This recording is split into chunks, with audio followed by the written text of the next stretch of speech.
Hello.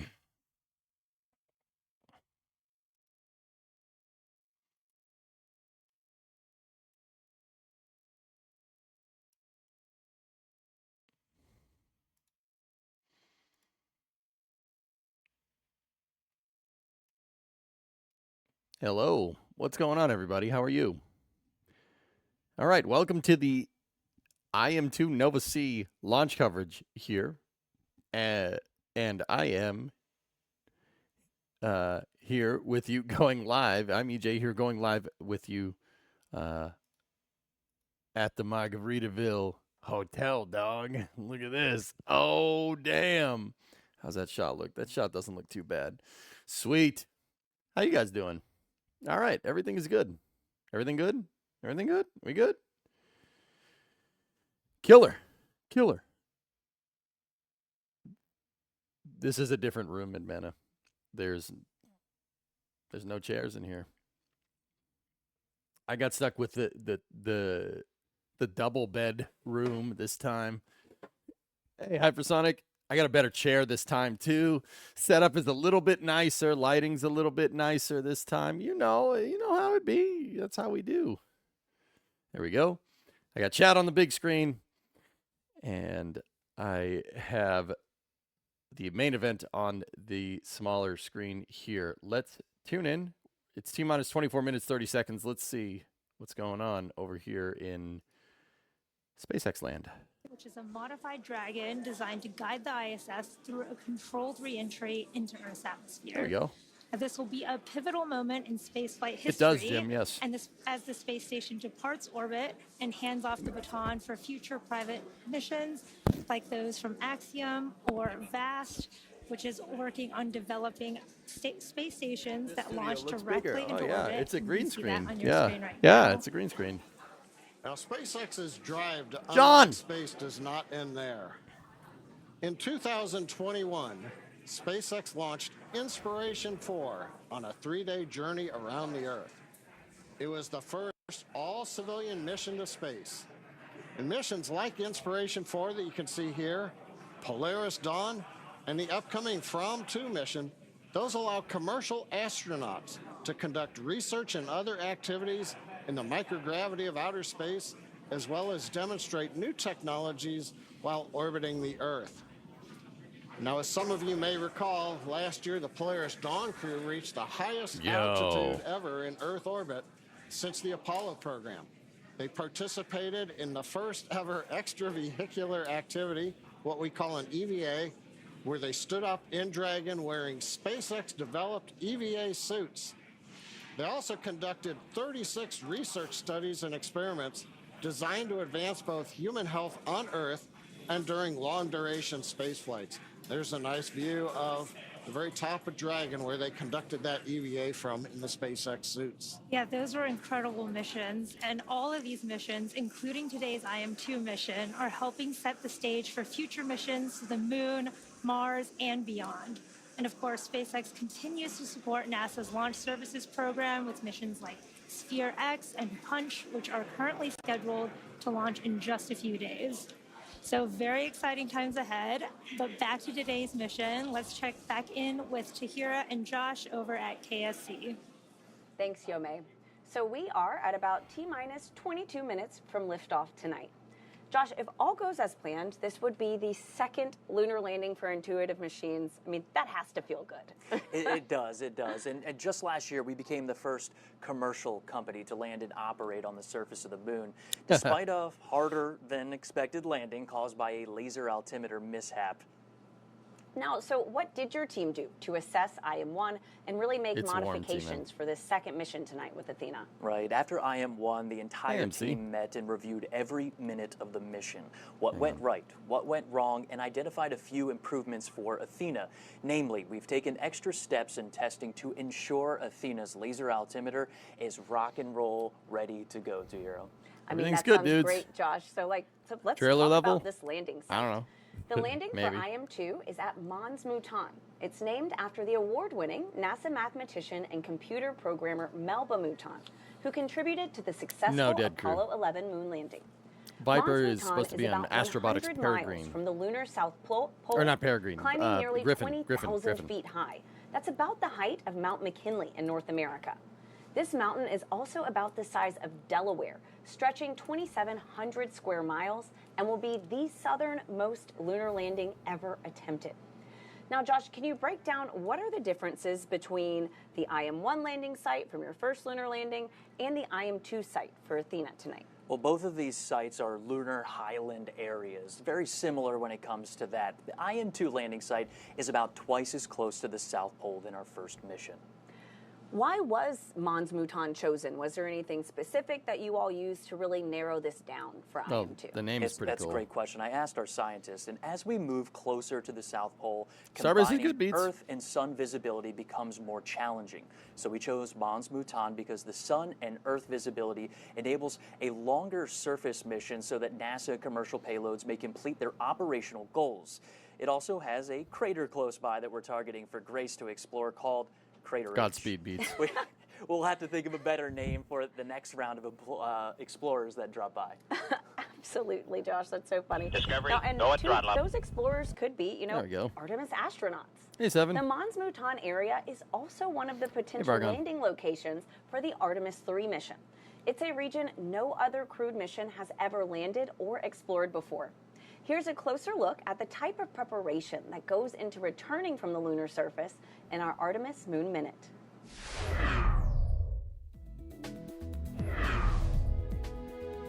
Hey everyone, I'm NASA astronaut Christina Cook, crew member for the Artemis 2 mission. I'm here at NASA's Johnson Space Center in Houston, Texas, where the Orion spacecraft is closely monitored for mission control during flight. Speaking of the Orion spacecraft, teams are gearing up for another important exercise off the coast of San Diego, California. Underway Recovery Test 12, or as we like to call it, URT-12, is the third in a series of tests to make sure teams are prepared to safely recover myself, Reed Wiseman, Victor Glover, Jeremy Hansen, and the Orion spacecraft. On URT-12, a mix of NASA and stand-in astronauts will be inside an Orion mock-up, and Navy divers will practice getting them out of the capsule and into helicopters, which will fly them to a nearby naval ship. Teams will spend the week running through different scenarios, including a daytime or a nighttime splashdown. Prepare to fast forward. Preparing to fast forward. Fast forwarding, sir. Fast forwarding. Or visit nasa.gov/mission/Artemis-II. Now, for more on SpaceX's lunar efforts, let's go back to John and Yome live at SpaceX in He Hawthorne, said California. moron. Thanks, Akira. As we mentioned earlier, Falcon 9 is the first orbital-class rocket capable of reflight, and in fact, this will be the ninth flight of this particular first-stage booster supporting this Okay, we're good. mission. Together, Falcon 9 and Falcon Heavy have completed more than 450 launches and over 380 reflights. It's hard to keep track of the scorecard. And today, this booster will be attempting to land on our drone ship, a shortfall of gravitas. And this would be the 100th booster landing on that particular drone ship alone. What? That's pretty incredible. What? And rapid reusability dramatically reduces launch costs, which helps increase launch frequency and enables a wide array of new government, commercial, and Discovery, scientific go at throttle up. opportunities in space like this one. Now, lowering the cost of access to space is helping take humanity's next steps into the solar system, whether it's in LEO, GEO, interplanetary, or even deep space. Now, when the costs are lower, government and commercial customers can launch more missions, which helps accelerate development.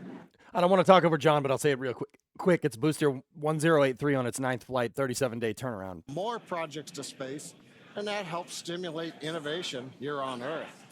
Absolutely. And missions like SpaceX's Transporter and Bandwagon Monkey. rideshare programs help make access to space even more affordable by sharing the cost of a launch across many customers.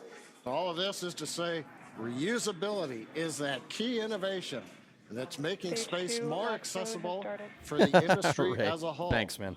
We just heard Stage 2 LOX load is beginning. We're right on time.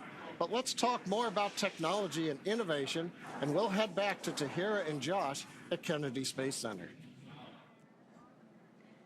Thanks, John. Many of the technology demonstrations on board Athena, like Prime 1 and the Grace Hopper that we heard about earlier, were driven by NASA's Space Technology Mission Directorate. Now, some are NASA-supported experiments that are developed by private companies. We also call these tipping point awards. These tipping point investments are valuable, stimulating the lunar economy nice as bed. activity increases on and around the moon. Now, to talk about... So how was Booster 15 rollout? Oh man, it was pretty good, dudes. Yeah, I've now seen a ship and a booster up close, and the hot staging ring for what it's worth. It was pretty cool. It was pretty cool.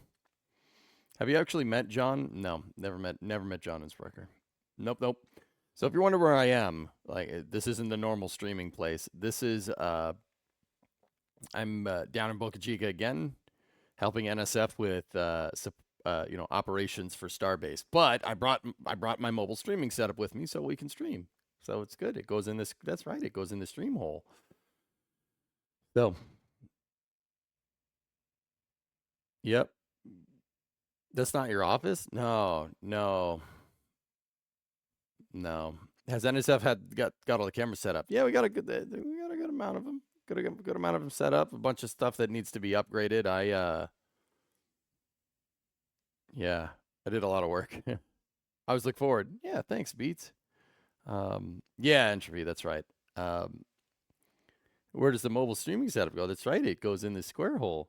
But yeah, we're inside of 15 minutes here. I'm psyched for this launch. So guys, if you don't know IM-2, I mean IM-2 is carrying a bunch of missions, but it is carrying the prime payload on this is the Nova C lander. That guy right there. This is Intuitive Machines' second lander to go towards the moon. Wait a minute. What? Wait. Whoa. To get into those more hard to reach places. Is it going to hop? In this case, we want to get to the bottom of a crater. We want to get into those permanently shadowed regions where we believe that resources, water, and other volatiles are Hey, there I did this that in we can Kerbal go 10 and years eventually ago. Come on. extract and use. Come on, and man. so a wheeled Get with rover the would be times. impractical to think that you could get down those steep slopes, over those cliff edges, down into those extreme temperatures, and then back up, right? So the fact that you have a hopper. Yeah, this one's going to the moon, GSF. Over, That's right. Set down nicely, do the science it needs to do, and then safely get out of there really changes the game That's on cool. where we can go and do science on planetary bodies. And it's not just applicable to the moon, it has reaches out towards Mars and beyond. All right, Mark, I'll throw you a curveball. Sure. Can you tell us more about another one of these tipping point initiatives with Nokia that hopes to deploy the first cellular wireless network on the moon? This is the one that seems to just light people up when you talk about it. It's so familiar. Nokia has done such a fantastic job of taking their terrestrial telecom 4G networks that connect billions of people and devices every single day. Cool. And they're packaging it for space, and they're going to use it on future Artemis missions and future human look at it! Look at this little sustained thing. presence on Oh, the moon look and at Mars it. and beyond. Look at this little thing. And so to get Finland. to get a 4G network, That's to get awesome. high-speed data, voice and datacom, and have your kind of local internet connecting all your devices up there really is an important part of meeting communication requirements for a human mission. So Look at that demonstration little is gonna guy. Teach them a lot about Look what at they it. need to do to collect that data. Look at that little thing. The environment is obviously Cool. very different. You're in a vacuum environment. The temperatures are different. The regolith's going to play. So the way the network responds will be a little bit different on the moon than It's than got here, its so they little can collect antennas. that data so that they can go back and optimize their systems and be ready to deploy on a human mission. Yeah, I think revolutionize was the right word for Yeah. these two payloads. This Absolutely. is incredible. Awesome, Mark. Josh, so how is this integrated onto the Athena spacecraft then? Well, Nokia's network in a box is mounted high up on one of Athena's closeout panels, and she has two antennas on top of Athena, and it connects both of those lunar 48. mobility vehicles that we're talking about exploring the moon's surface. All right, well, thanks, Josh. And Yeah, thank me you too, so Ray. much, Mark. Absolutely. How's the Thank you. view, Thanks for joining Traylon? us. Now, when things get busier It's on pretty and good. around the moon and Mars, astronauts and robots are going to need a way to stay in touch with each other. Here's a deeper look at how the Nokia tipping point will provide a communications network to help prepare us for that future. On Earth, a cellular network has many components: base stations, radio units, and a core network that manages the connection between users and the network. I think so, Nova, yeah. Nokia's technology Ghost miniaturizes Rider. and integrates all of these components into a single network in a box. Networking up. This is Nokia Bell Labs Oh wait, no, networking that's box something that different. you can hold in your hands. It contains every single component that make up a 4G LTE network. Scaled down to this size, weight, and power, we could install it onto the Intuitive Machines Nova Sea lander, along with specially designed antennas. Every gram Jano. that we send to the moon matters. While compact, the system also has many redundancies exactly, and fail-safes, allowing it to recover and heal itself. We also overhaul the system oscilloscope. software Cool. to minimize the impact See the of oscilloscope? ionizing radiation that would normally See? cause sensitive electronics to malfunction. Well, that's pretty neat. The network links directly to How neat is devices that? in both the Lunar Outpost Map Rover and Intuitive Machines Micro Nova Hopper. For the Micro mission to Nova succeed, Hopper? this network must be Wait fully a minute. autonomous. It must deploy and configure itself once This on the lunar lander has a surface. hopper. As the Oh, lunar that's rover goes cool, about dude. conducting experiments, That's sick. and the hopper goes deep within a crater, the network must also constantly make adjustments to ensure it maintains connectivity. This is an uncrewed mission. There will be no human technician to tweak or repair the network if something goes wrong. Achieving that Hey, level Victory. of autonomy 83 month was a resub. Thanks, monumental man. task to undertake. Working with NASA's Space Technology Mission Directorate, Nokia plans to test the first cellular network on the moon. Success will have implications far beyond this important mission. Cool.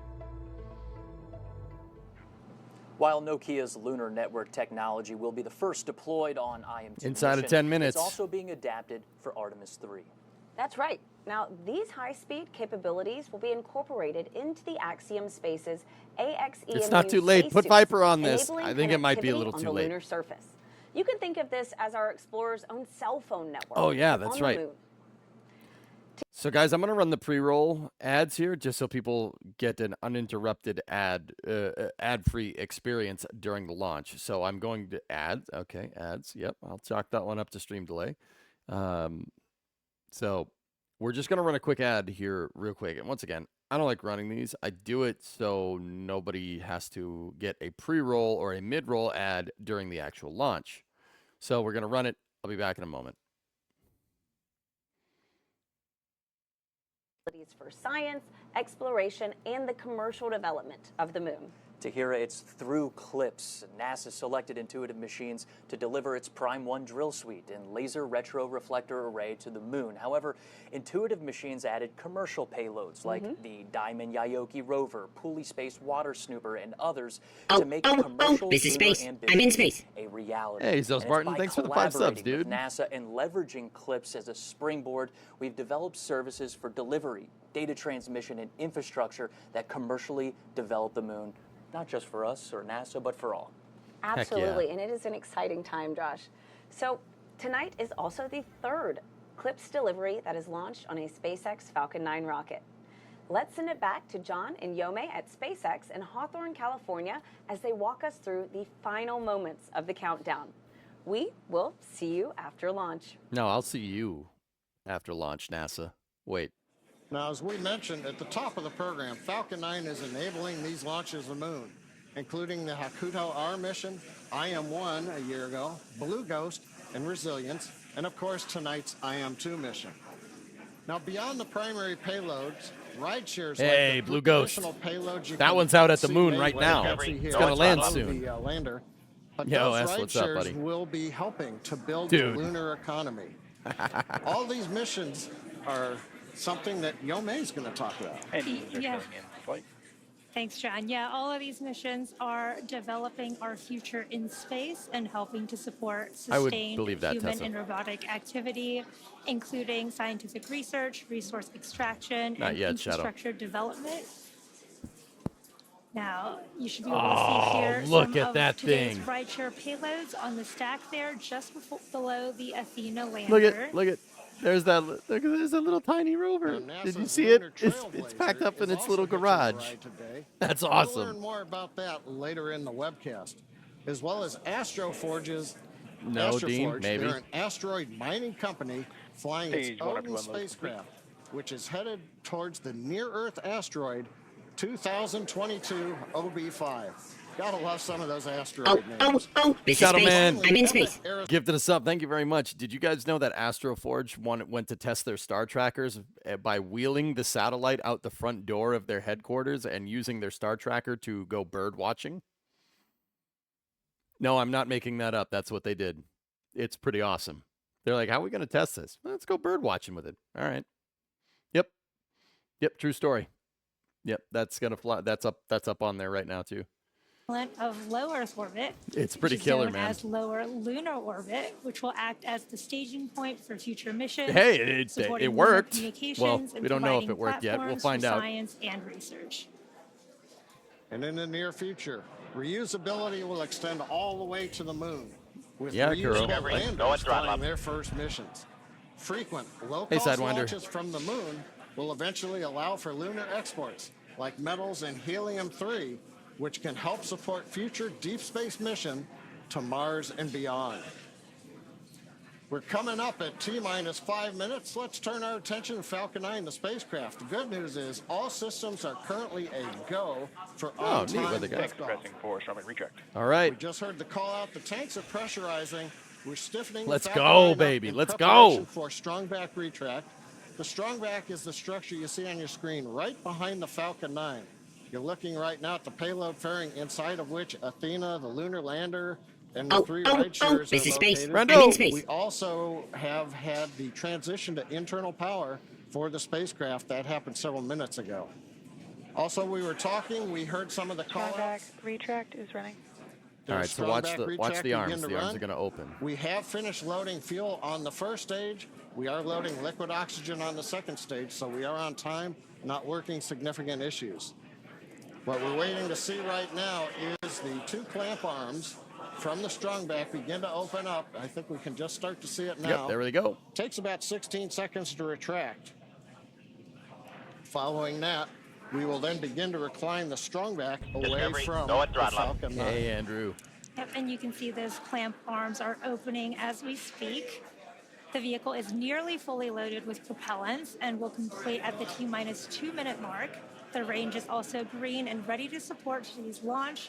And if for any reason we do not launch today, we do have a backup opportunity tomorrow at 7:11 p.m. Eastern Time. 7-11. At this point in the countdown, both the first and second stages are nearly fully loaded with 1 million pounds of kerosene fuel. It's going to and take a liquid while for the oxygen. lander to get out there, Falcon laddie. 9 uses two propellants. One's a refined form of kerosene called RP1 or rocket propellant 1. Yeah. And we also Web dude, use LOX it'll move for around when liquid the oxygen T as our pulls back. oxidizer. Yep. Now, fire generally needs three elements to ignite: heat, fuel, and an oxidizing agent, in this case, oxygen. That's the fire triangle. In our case, the liquid oxygen is chilled well below its boiling point. That makes it denser, and that means basically we can load Are they more turning of him it down? into the rocket. Stop it. Stop doing Yep, that. and the third part of that fire triangle is a chemical known as TTEB, or triethyl aluminum and triethyl borane, which we use as an ignition. Hey, Boson. There's that call out for stage 1 LOX load complete. And the combustion of Sham, what's RP1 going on? and LOX is what makes the Victory? rocket How's go, Tiny and Victory? it's that TTEB mixture that sets the match to the propellant mix. Mac B. Go with throttle up. Go with throttle up. LOX loading on the second stage in about 30 seconds. We'll have another major event at T-minus 60 seconds, and that's Falcon 9 computers going in startup. The autonomous first and second stage internal flight computers will take over the countdown. Inside of T-minus 2 seconds, we'll light That's the right, Merlin Steve. You 1D don't turn engines John for down. What are you, liftoff. nuts? And right now, though, coming up on T-minus 2 minutes, the Intuitive Machine's payload continues to be healthy, and the Falcon 9 team is tracking no issues on the rocket. Super Boson, 11-month resub. Thank you. Thanks for that resub, dude. All right, so we're inside of 2 minutes here. We should see a call or hear a call here in a moment for ground gas closeout. And you should see a gaseous oxygen cloud come out of the vent lines right around here. What that is the fuel lines for the second stage. Yeah, there it is. There's your ground gas closeout. The fuel lines for the second stage are actually inside of this transporter erector structure. This is what they build the rocket on. They put it together on top of that. Like, not actually put it together. They put the first stage, second stage payload on there. And then they roll it to the pad, and then they turn it upright. But, transporter and erector. It puts it upright, and they actually use it to fuel the second stage.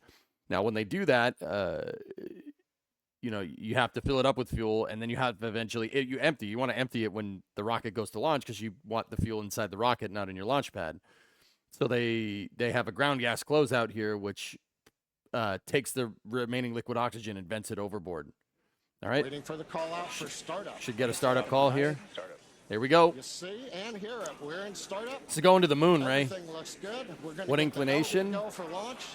And with that, let's pause for a minute. I'm not 100% sure. LD, go for launch. Launch director reports go. Right on time. Always love to hear that call out. Yeah, Moose, we got a lunar lander on board and then an asteroid surveyor. T-minus 30 seconds and counting. T-minus All 30 systems seconds. are go T-minus for 30 launch seconds. 30 of seconds. Falcon 9 30 with seconds. the Intuitive Machines lunar payload. All right, here we go. 20 seconds.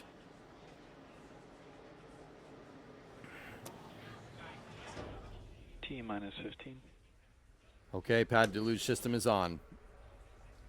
T-minus 10. Sound suppression water system activated. Discovery, go at throttle up. Epic. 6, What's up, buddy? 5, 4, Ignition. 3, 2, 1. Ignition and liftoff. Go Falcon. Go. All right, there it is. IM-2 Nova C is in the air. Pitching downrange. And looking forward to nominal. There we go. Attempting to extend our knowledge of lunar resources and beyond. We should get a call here for power and telemetry in the next 15 seconds. Falcon 9 carrying IM-2's lunar lander Athena has successfully lifted off at pad 39A. Dude, that's awesome. Listen to that sound, We man. heard the call out of the pitch kick. That's a small tilt of the vehicle. We're still going pretty much There it is. but now we're also slowly heading horizontal. You heard that call out for power and telemetry nominal, and once we reach orbital altitude, we're going pretty much horizontal to the Earth. The rocket needs to go about 17,000 They're going to recover it. Supersonic. Supersonic call. horizontally. We heard that call out. We are Should get a call for supersonic, maximum and in dynamic just a pressure few here moments, momentarily. We will pass through max Q, or maximum aerodynamic pressure, on the booster. Max Q.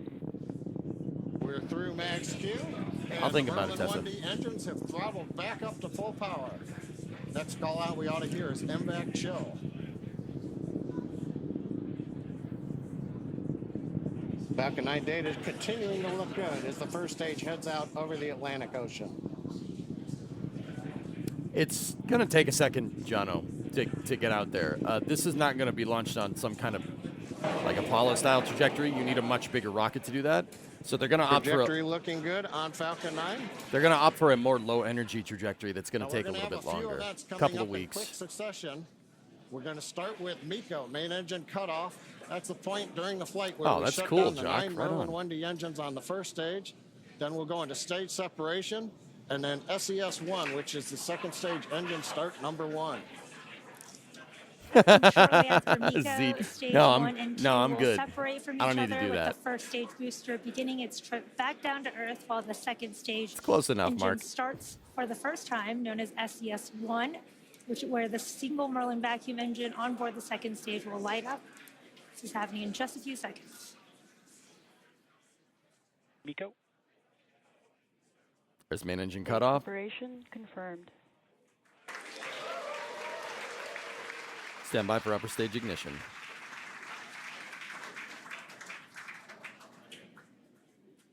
EJ Barron said the lander is cryo.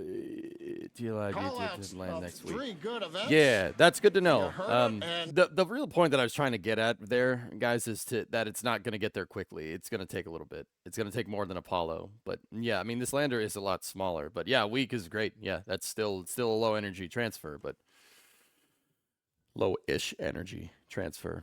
I don't think Falcon 9 will go is going to do full TLI though. Do you? Here, we'll watch the staging velocity, and I'll be able to tell you. Engines into Should get the a fairing direction of separation flight. here in a moment. Also, you may have been able to make out in a little bit of the light the titanium. Oh, grid look at fin that. deployment is underway. We're using pneumatic gas pressure. Confirmed. Dude! And here comes fairing Oh, that's sick. and a beautiful view. That's awesome. Looking at Athena This and never the gets right old, chairs dude. on top of the second stage stack. So we had good Look bird at that. Are on a separation. nominal trajectory. Trajectory's nominal. First stage is looking good as it goes to apogee. Second stage under power. Yomei, everything continues Hey, to Harry. look good right now From on the Lancaster, mission. what's going on, buddy? Yeah, we Would you are just look at it? just over T plus 4 Would you minutes just look into at that? today's mission. Yeah, that's pretty neat. IM-2 yeah. is How neat is that? SpaceX's 24th launch would you this just look year, at it? and we are currently in the first of 2 planned MVAC burns around the T plus 6 Yeah, minute Moods, mark. of course they You do. should see on your screen the first stage's entry burn. It's currently making its way back down to Earth. So Falcon 9 does reuse those fairings. They've been doing it for some time now. Hey, Dat Boy, what's going on? 13-month resub. They do reuse the fairings. They don't catch if you haven't been following it for a little while. SpaceX doesn't catch the fairings on a catch ship anymore. What they opted to do, which ended up being a much simpler solution, is basically waterproof the fairings. Turns out that your fairings are, when you have a fairing half, right? There's 2 of them, and they open up in a clamshell like this, right? Like, you know, it turns out that they're kind of boat-shaped, interestingly enough. They're super light, and they're definitely buoyant. So SpaceX actually worked on waterizing the fairings instead to prevent saltwater intrusion. And what those fairings will do is they use RCS to steer. You know, they come down through the atmosphere. They deploy a parachute. Actually, it's a parafoil, and the thing basically flies around, right? And then it lands in the water like a seaplane. And when it lands in the water, there's a recovery ship there, and the recovery ship has basically a big fishing net, and they use that to pull the fairing up, out, and put it on the deck. So, yeah, they basically figured, you know, the fairings are boat-shaped, so we might as well just have it land like a boat, flying boat style. And it works. It works really well, actually. It's pretty good. To the edge of the atmosphere for the entry burn coming up in just about 20 seconds or so. That'd be cool, Tessa. I don't know. Maybe. What physically separates the stages? So, Johnny, on Falcon 9, they're using a pneumatic separation rod. There's 4 of them. There's 3 on the outside of the interstage, so it'd be like 1, 2, and 3, right? Like this. This is important because around it's that reusability that allows They're around the rim of the interstage, and then there's a guide rod, a guide pneumatic rod that pushes on the back, the inside of the upper stage engine. You saw it during staging. There's supersonic retro propulsion, my favorite part. The 3 pneumatic rods push the thing away, and it's basically latched. The latches go, and then it pushes it. And the 3 outer ones are good used for separation. And that center one is used to make sure the stage stays on an even keel. So, like, when they separate, like, the nozzle doesn't hit the side of the interstage. There's my favorite part, supersonic retro propulsion. Falcon 9 slowing itself down using its own rocket engines. And also firing the engines at the reentry heating that happens on the first stage to get it to go away. That's why I love it so much. That's why it's my favorite part. That's why chat goes, he said the thing, right? Because that's the best part. It's a flamethrower. You are fighting plasma accumulation due to atmospheric air compression on the front of the vehicle by shooting flames at it with a giant flamethrower rocket engine. It's pretty awesome. It's pretty good. Burn will be in just Pretty about 30 cool. seconds at the T plus 7 minutes and 46. Yeah, fight plasma with fire. It's pretty awesome. Stage 2's in terminal guidance. Terminal guidance on second stage is reported here. You can see on your bottom right the speed of the The second injection stage for this launch accelerating is as we are 230 by in that 434.5. Stage 1 transonic. Interesting. Stage 2 STS is saved.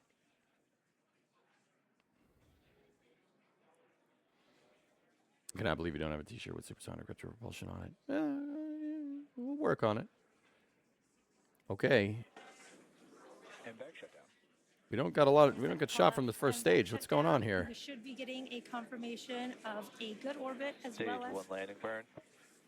There we go. Stage 1 Nominal landing parking burn. orbit. Good call for a nominal parking orbit. And that confirmation of a good orbit on stage 2.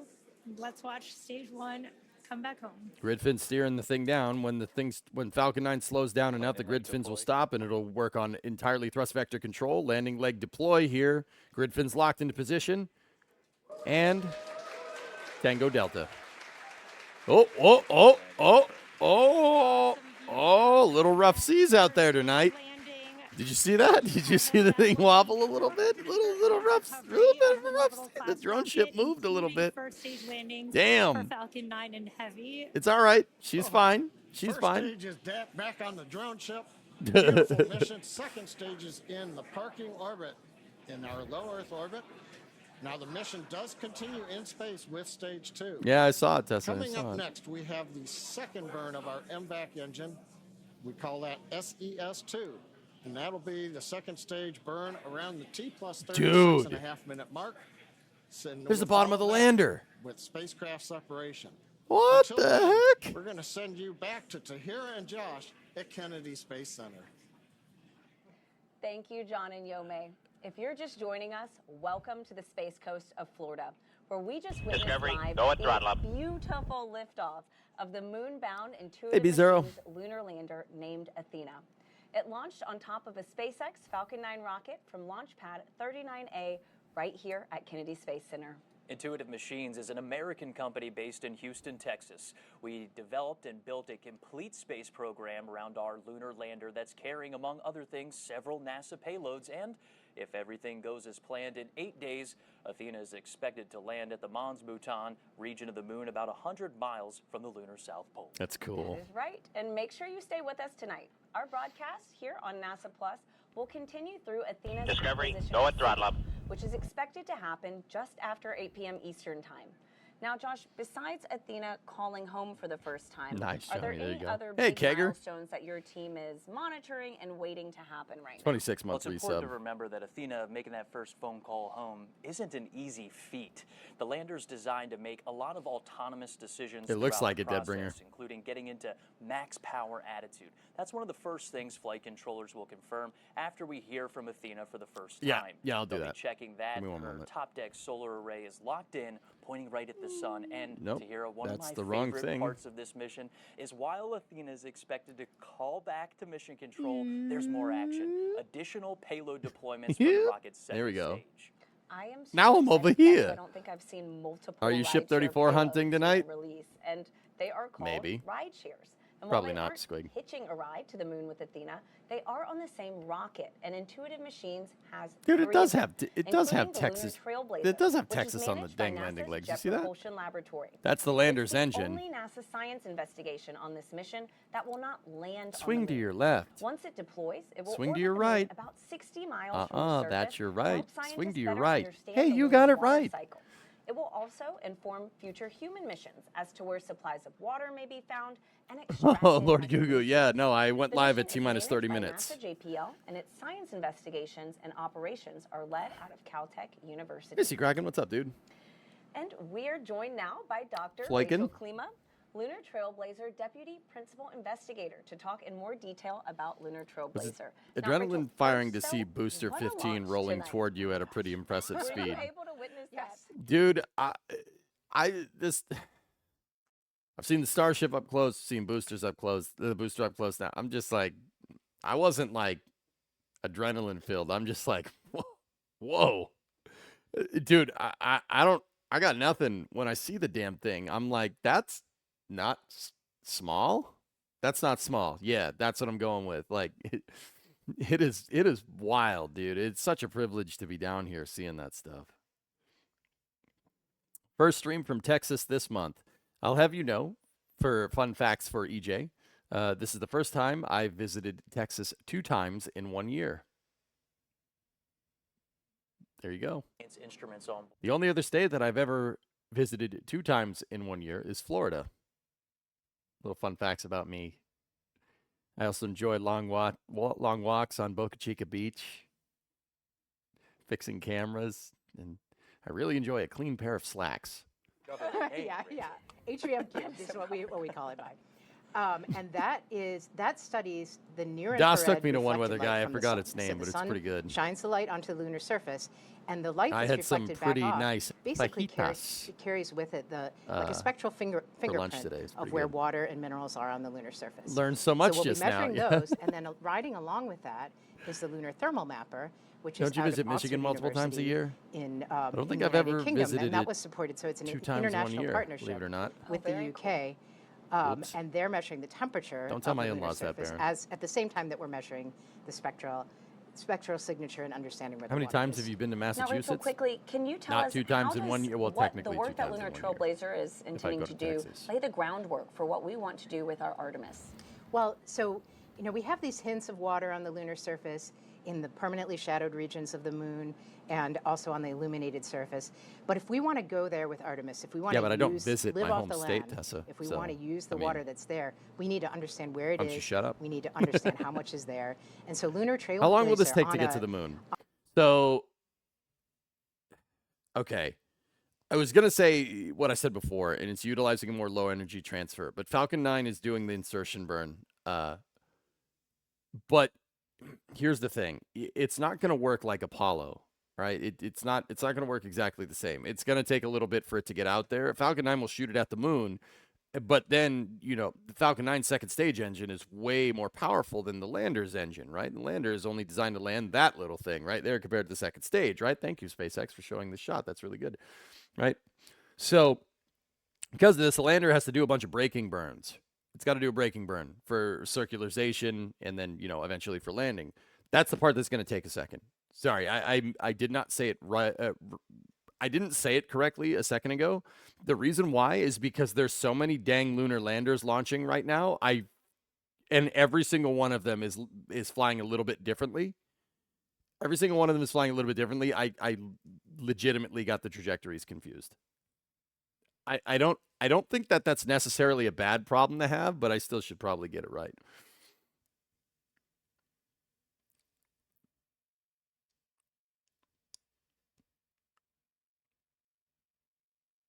They said 8 days. Yep.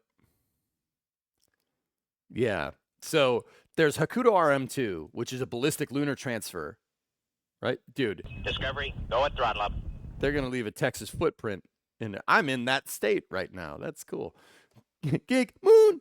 So there's Hakuto RM-2, which is ballistic lunar transfer, right? And then there's Blue Ghost from Firefly, which is using a low energy transfer, utilizing O-Berth effect to boost its orbit and then get to the moon, capture the moon, and then lower orbit on the moon in preparation for landing, which is basically where they are right now.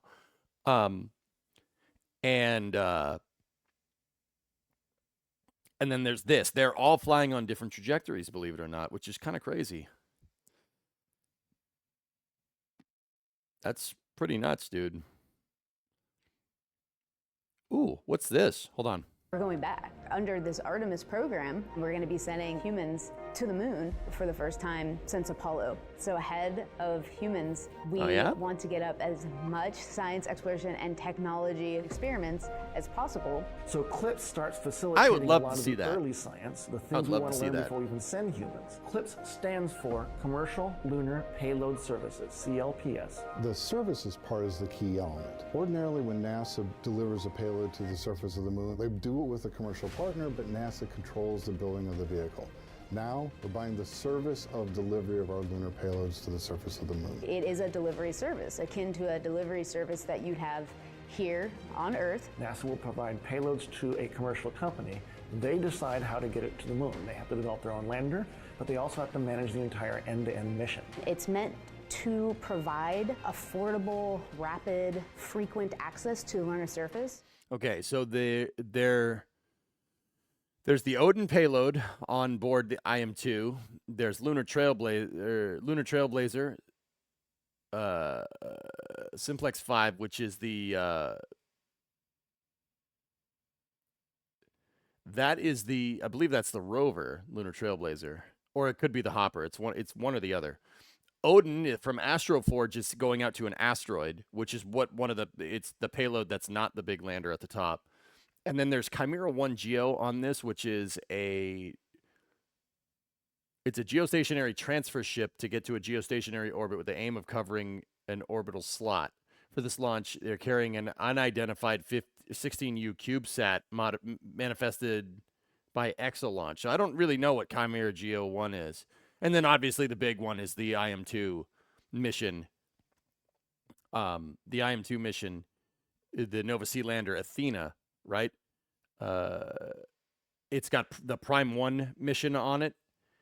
And it's got the Hopper, the Grace Hopper, which is pretty cool. There's a lot. This is an awesome mission. There's a lot of good stuff. And then they got the Trident, the regolith and ice drill for exploring new terrain. Trident.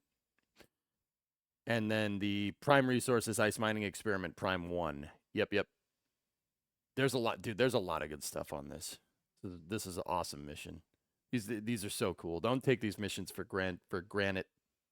Granted, I know. They're really good missions.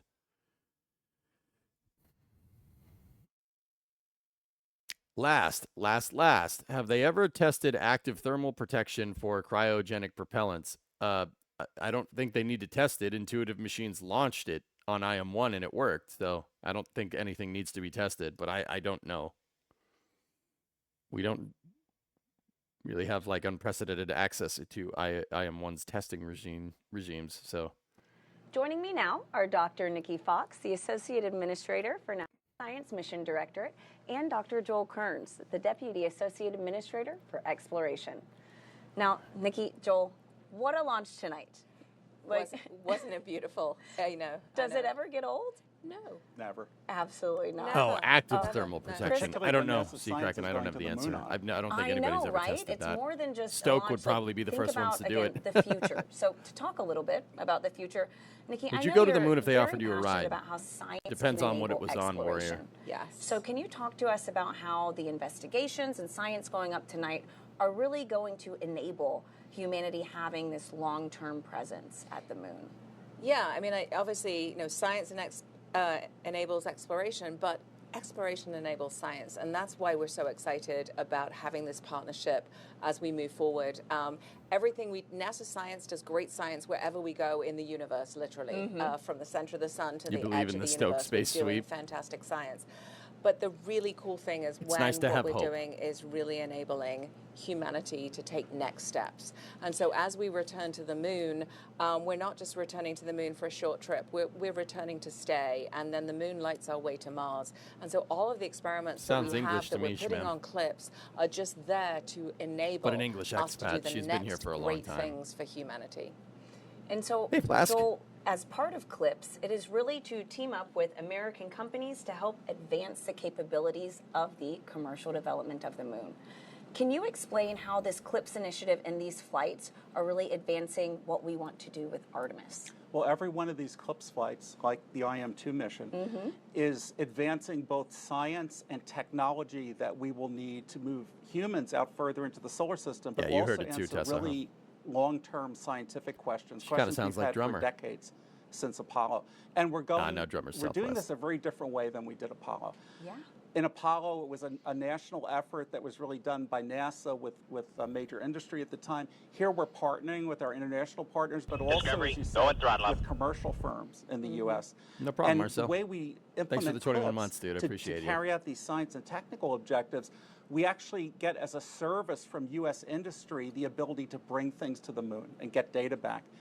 This not only allows us to do this faster and less expensively, but it builds a capability in industry to take things to the moon, not just for NASA, but for all of our Artemis Accord signatories and all our allies and friends around the world.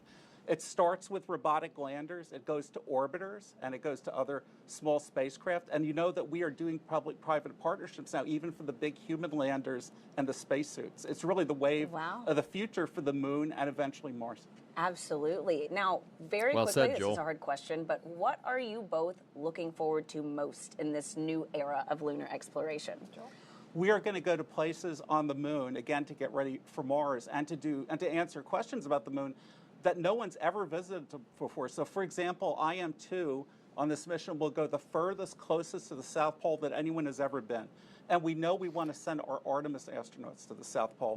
So just by going there, we're going to get the first information of what is the South Pole really like as we answer those scientific questions. It's not a bad idea, dude. I don't hate that idea. All of our NASA science missions are super interconnected. So The variable geometry nozzle through tonight is ablation. not only Intuitive Machines going to land, but Lunar Trailblazer, coordinated science, both of them looking. But, you know, Lava Eagle, you're saying, like, so you can make an SSTO engine having an ablator nozzle, but that kind of defeats the point of making an SSTO, because if you're going to make an SSTO, you'd probably want to make it reusable, right? Like, that's the whole impetus for making an SSTO. But I don't see why you couldn't do that. I don't see why you couldn't do it. That's pretty cool, dude. It's actually a pretty cool idea. Clips, Intuitive Machines is continuing to add. If you could manufacture enough of those nozzles and make them like easily interchangeable, right? Then yeah, dude, your idea is actually pretty cool. I actually like it. I don't hate it. That is definitely doable. What you just said, changing the expansion ratio through a ablator system, through the inner lining of the nozzle being ablative, you could change the expansion ratio. Yeah, that's definitely doable. I don't really see any reason why it wouldn't be. Throw it on a Vulcan. The boundaries of what could be possible, and so we thought unconventional. Right. Last fall, we continued development of our lunar terrain vehicle, the Moon Racer, wrapped up 2024 with NASA astronaut testing at Johnson Space Center, along with a meteor crater trial run in Winslow, Arizona. To support delivering Moon Is this a Racer mod and other mic? heavy I don't know what cargo, that means. The company completed several milestones in developing its heavy cargo lunar lander, Nova D. So what we're able to do with heavier cargo is provide a logistics supply chain. Yeah, Blackbird, if you're using And while hydrolox, you 2025 can with use the water another ice on the lunar moon liftoff, to make hydrogen and development oxygen. of the first lunar data relay constellation capable of But in order to make constellation around the moon, or like in order to make like something like propellants off the surface of the moon, so the moon has water ice at the poles. That's the reason that this lander is going to prospect for some of it with the Prime 1 mission, right? The IM-2 lander, that thing up. No, that's the second stage. That thing right there. So you can utilize. You can take the water there, and you can make it's H2O. You split it, hydrogen and oxygen.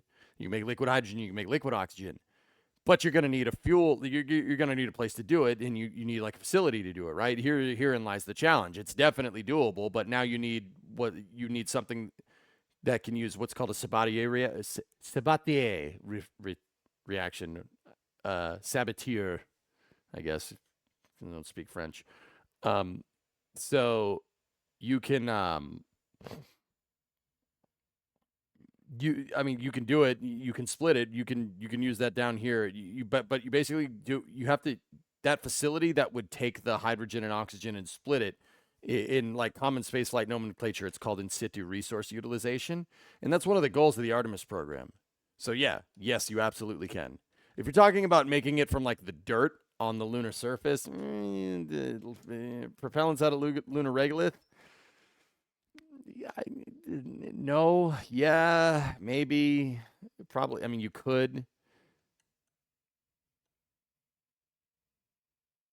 Yeah, it's possible, but yeah. How much water does it take to make a liter of fuel? I don't know the chemical breakdowns, chillin'. Let's just say one. One water. Holy moly, this camera angle is perfect. I don't understand.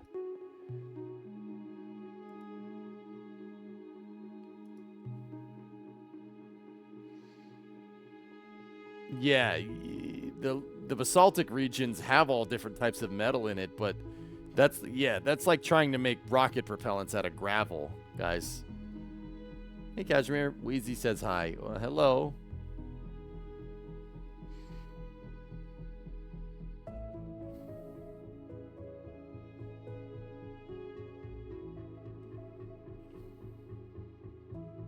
You got to make the gravel plant first. Why are we making rocket propellants out of rocks? I mean...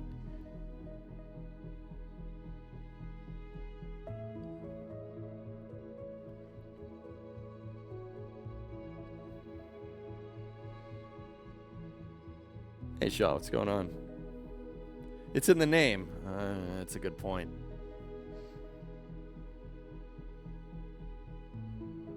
I mean, an aluminum hybrid on the moon makes sense, though. I'm not saying it can't be done. I'm just saying the water ice and the Sabatier reaction might be a little bit easier to do in the short term. Like, that's probably the solution that you would take. How long until separation? I do not have the timeline offhand. I've played Factorio. I'm sure it's possible. Yeah. Yeah. All right. That's fair. Look at you. Discovery, go at throttle up.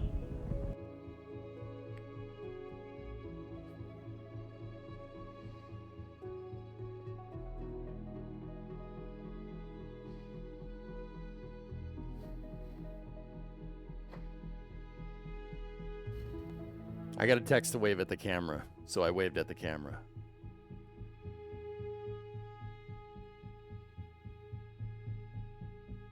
How much energy is needed in fuel to break moon gravity or to come back home, so to speak?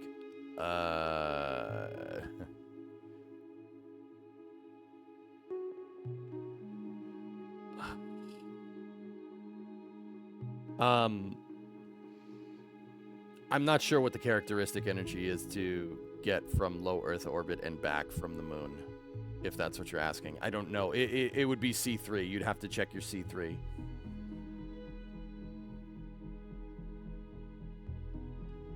I mean, you'd have to take the energy density of the fuel and then figure out how much fuel you're going to need to accelerate to a certain speed.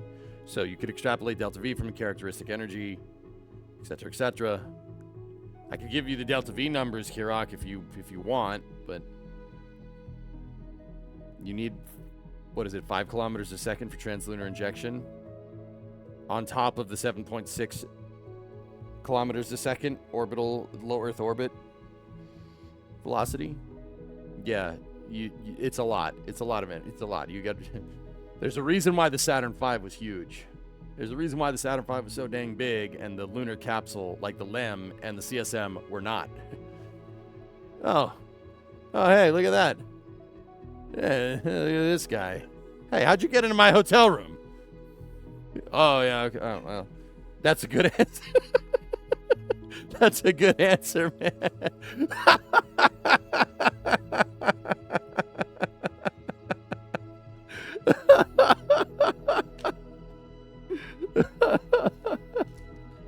That was pretty funny. Did he bring the cheesecake? I don't know. What did he say? I said, how'd you get in the hotel room? He looked back at me. He goes, I paid for it. I'm like, oh, yep. All right. You got me there.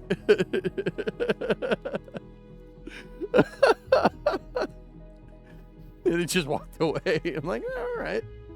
All right. That's fair. You know, that's pretty. Yeah, that's right. But yeah, we're me, Das, and Gene are all down here. We're getting ready for Starship whenever that's gonna go. But we've been doing camera setups and maintaining all the equipment down here and stuff. It's a lot of work, but it's fun. No, it isn't much, but it's honest work. But I have my whole streaming setup here, so we can stream. Jeez, I didn't think this coast would be this freaking long. There is another Falcon 9 launch that is scheduled to go at 10:30. What time is it now?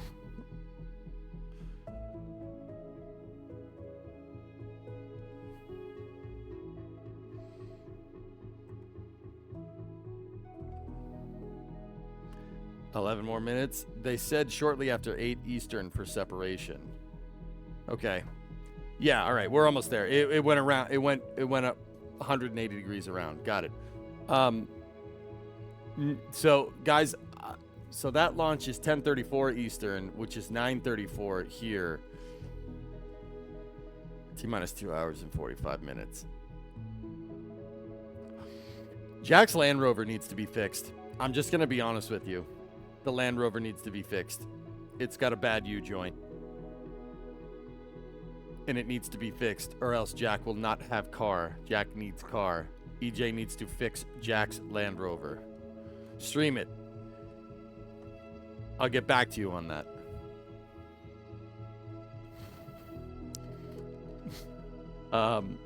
Does or will NSF ever do slow motion stuff like super slow motion stuff? That would be awesome to see super slow motion Starship stuff. Maybe. Yak needs the Yak Mobile. So, yeah. Your logo worked. I thought this was a NASA stream. And how did you end up on the NASA channel? Sorry, Ride Tech. Go at throttle up. My bad. Well, we are currently awaiting the second burn of the Falcon 9 second stage and separation of Intuitive Machines' lunar lander. This comes after a successful liftoff of the Falcon 9 rocket with the Intuitive Machines' lunar lander named Athena at 7:16 and 30 seconds Eastern Time tonight. And in approximately 8 days, Intuitive Machines expects Athena to deliver her Yeah, cargo to the I gotta Mons fix it, Bhutan Beats. region of the moon. And I only have The between now and the southernmost next lunar Falcon 9 landing launch to attempt do in it. American history, but Not first, great. Kira, the lander has to separate from the launch vehicle's second stage. And for that, let's go back live to SpaceX in Hawthorne, California, where John Innsbrucker and Yomei Zhu are standing by as we await that second burn and then spacecraft separation. All right, John, here we go. Yomei. Well, thank you very much, NASA.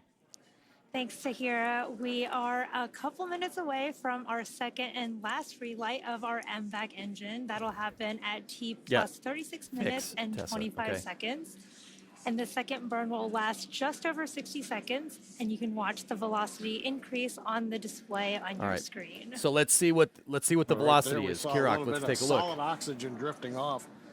We're actually purging everything. We're getting the engine ready to relight. Chilling down the engine. Chilling it in. At the same time, we've been using little cold gas thrusters to just kind of push all the propellant down to the bottom of the tank, so it's right over the inlets of the turbo pump. So we're ready to pull it in when we start to spin the engine for burn number 2. Well, and that's called settling, right? And we use My cam is not nitrogen covering the to telemetry, guys, perform no. those maneuvers. There's no telemetry here. I'll show you. Take a look. And we can't see those thrusters Oh, there we go. that It's John back. mentioned. They're on the right on the I did main not show. second stage, and we just have the MVAC engine Discovery, view go at here. throttle up. But Okay. You can see that engine chill process happening. Hey, Rackveer, 7-month resub. Thank you very much. You can also see the payloads on the Oh, left-hand side oh, of look your at all of screen. the yaks. Oh, and There's a lots nice of view. yaks. We've got a second payload camera on this flight, and I think we're looking right up at the Here we go. business end of Athena with the large nozzle. Yeah, really cool views. I love how it Athena uses looks like a nitrogen star when it thrusters, sea floats kraken. away.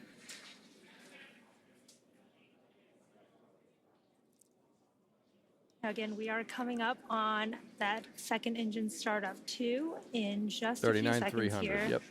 Again, this will be about a 60-second burn. Oh, yeah. Yeah, this translunar injection here. Let's see what we got. Yeah, it's definitely TLI. 33 kilometer, 3,900 kilometers an hour is definitely TLI. Yep. So That's that the call out explains the for lower MVAC ignition. transit time here.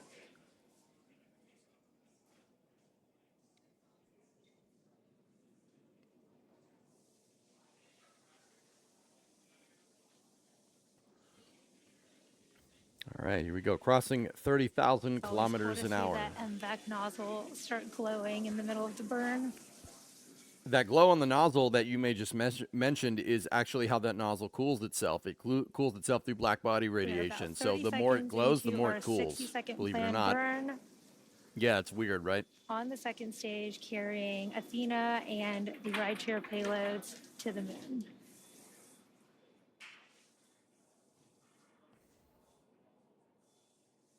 Crossing 36,000 kilometers an hour.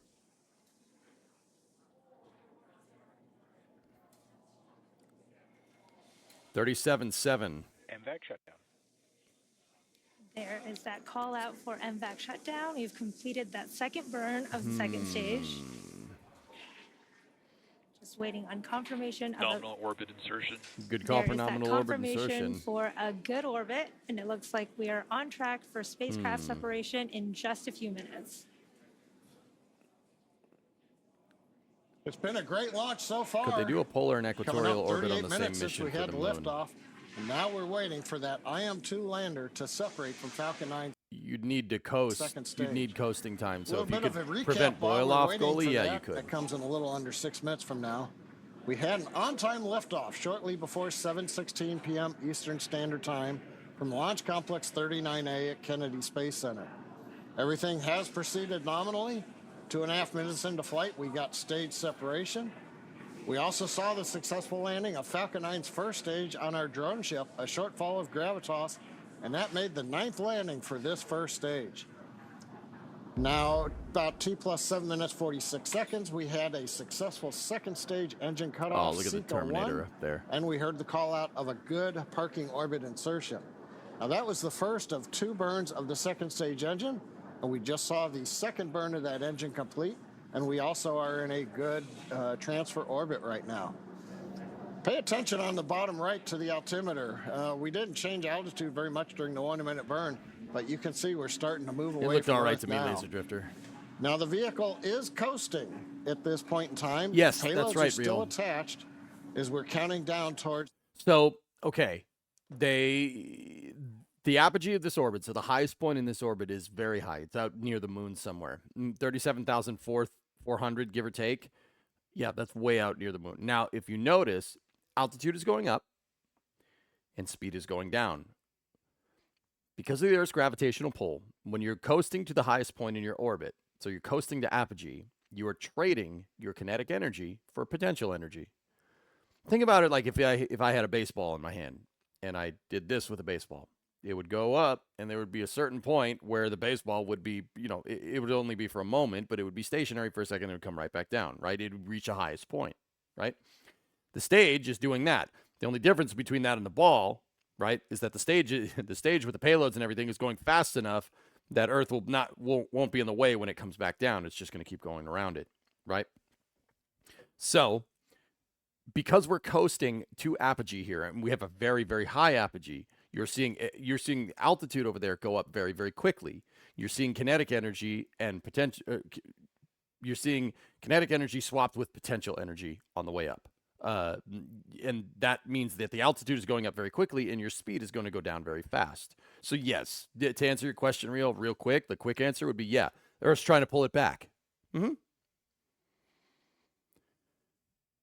That will help pave the way for humans to live and work at the moon. Now, simultaneously, if you get past apogee, right, and like I said, you'd come back down and you'd fall around the Earth, right?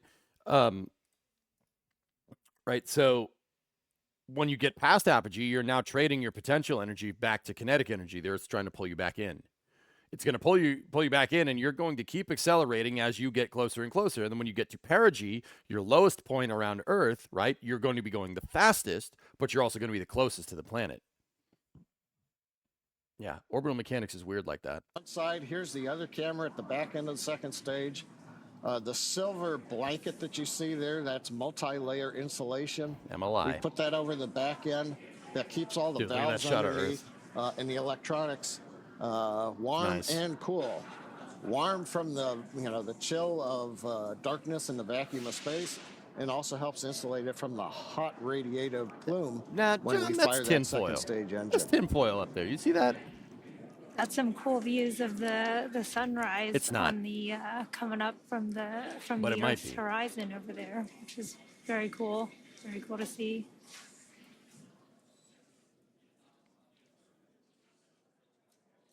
Yeah, see, look at the altitude go up real fast and speed go down really, really slow. 42 minutes, everything continues. It's just trying to pull us back in, monkey. That's it. On the second stage. I feel like a cryolander that uses the Falcon second stage as a sun shield with deployable panels would be pretty good.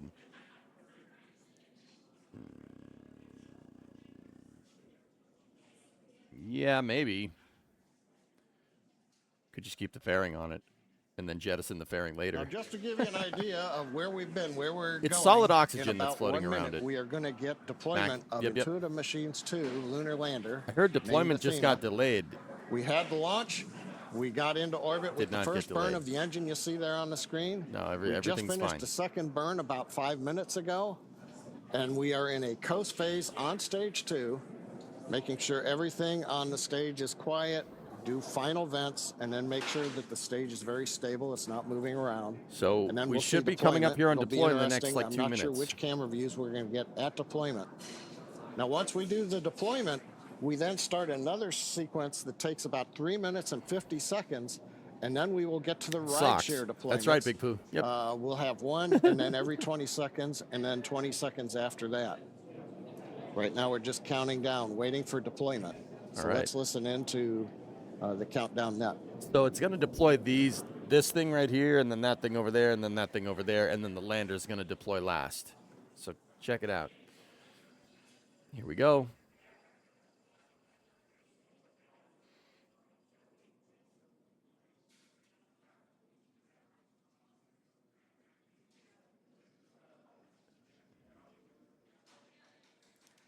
Oh, no. Reverse that. It did the moon first. It did the lunar lander first. IM-2 Nova C lunar lander named Athena. In the animation, they showed the reverse of that? Stage, Never mind. confirming Whatever. spacecraft separation. There we go.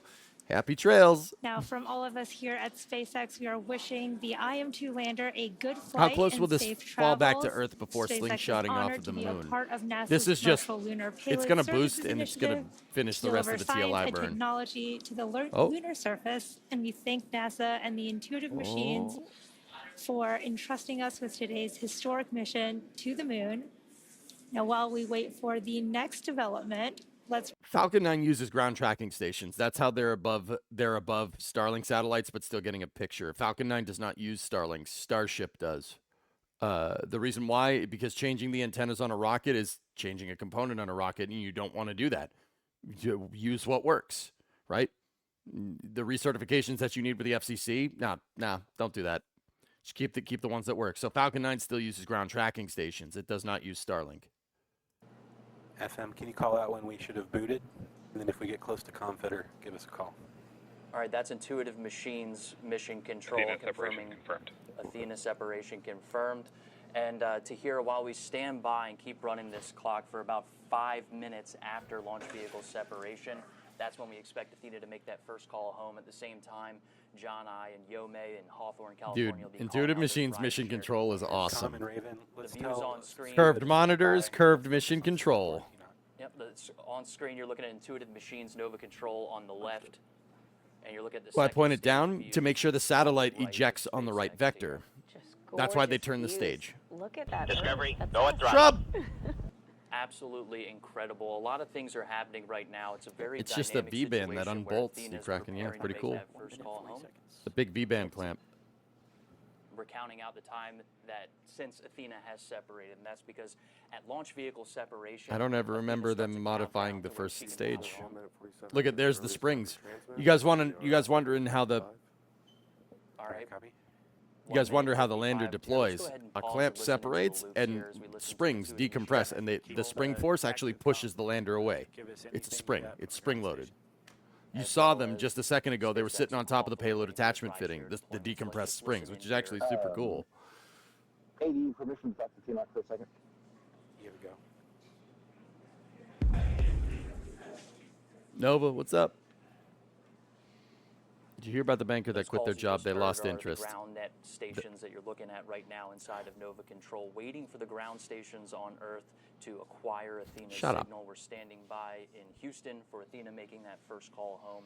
Standing by in SpaceX Hawthorne. Second for stage will waiting most for those likely 3 rideshare do a deployments. disposal We expect Lazarus all and of these burn up. things to be Either happening that or it's in a type of orbit that will that has a low perigee for aerobraking purposes, so it'll eventually burn up. And Josh, right now from Hawthorne, we should be about 30 seconds away from starting that sequence of rideshare deploy. First up should be Astroforge's See, the Odin. stage turned 180 20 degrees seconds after around. that, Lunar Trailblazer.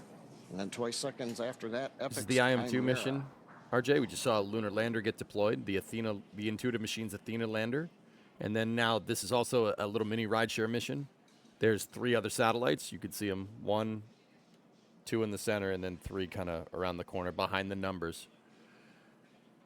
And there goes one. Bye-bye. Yeah, like I said, guys, springs. There's a clamp that undoes it, that decompresses the spring, and it lets it go, and it just springs it away. Odin deployed, as you heard over the net. Yeah, you see the thruster config on that Sea Kraken? That's a little weird. Oh, there goes the other Lunar one. Trailblazer. Trailblazer's out.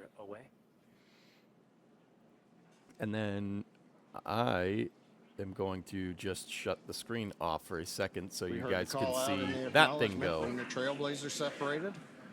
Wait about another 10 seconds, and it'll be Chimera. Bye-bye. We will have an OEM for them. Priority right now is Singapore. Oh, that's cool, dude. Look at that shot of Earth. Yo, oh, man. Wow. Now That's Josh awesome. Tahira Falcon 9 second stage. That was a is big in its nozzle for a command. small Everything payload, man. successfully deployed. Isn't Now that we're cool? waiting a word Look from at you that all shot on up there, acquisition man. signal Look at that from Athena. shot. Thanks a lot, John. We're Wow. listening in to Intuitive Machines' Nova Control. IM status waiting for 1909 for our window to open for visibility on the first station.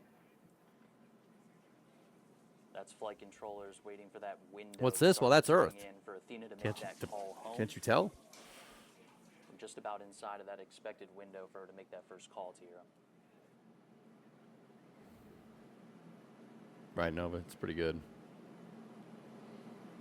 Any idea how much Delta V those payloads have? Standing by for connection with TNOC, is that correct? The one that's going to the asteroid has a good amount, Shrub. The one that's going to Geo has a good amount too. I'm thinking like 4 to 5 kilometers a second. Well, no. The Geo one's probably a little bit less than We're that, waiting for visibility at our first ground station to hear. Those are the large radio astronomy dishes. No, on Earth they won't, Billy. It's a that spring. are needed to make that connection to Athena out in space. What she's doing right now is autonomously commissioning. That's a process where Can't she's really see turning it, on her Tessa. power systems, getting into max power attitude. That's pointing that top deck solar array right at the sun, making sure we're getting good power coming through. Again, I'm just getting a little bit of information here that the visibility of the first station, that first ground station, to make that connection with Athena, 1909. So probably here just in the next couple of minutes, Mission Control is just going to be standing by for that opportunity. Until that window comes, 6 minutes post-up. we're not going to hear 6 that confirmation minutes until that plus, ground T plus station's 6 ready to minutes receive after that signal. separation. Now, Josh, Copy that. what Com, happened? we're expecting 1909 for the visibility. That's correct. Another couple minutes here.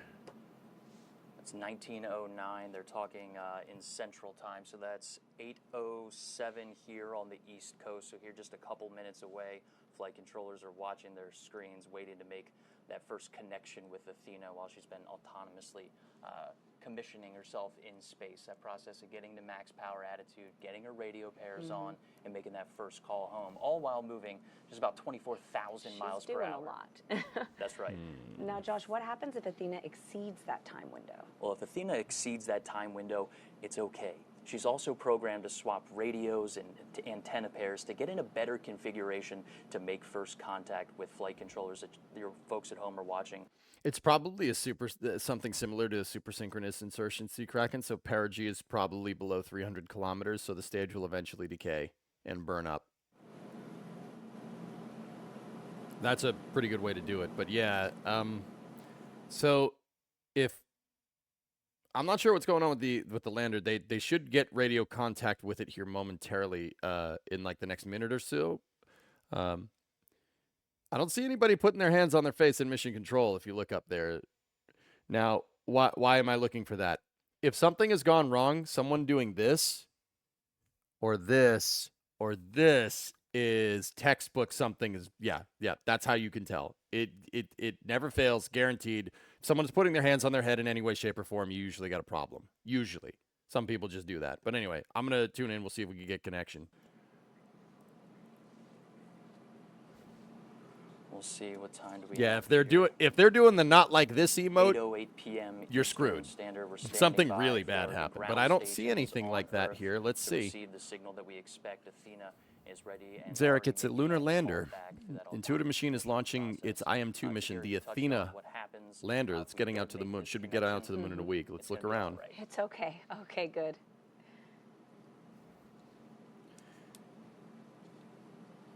Should be getting a communications relay from the lander now.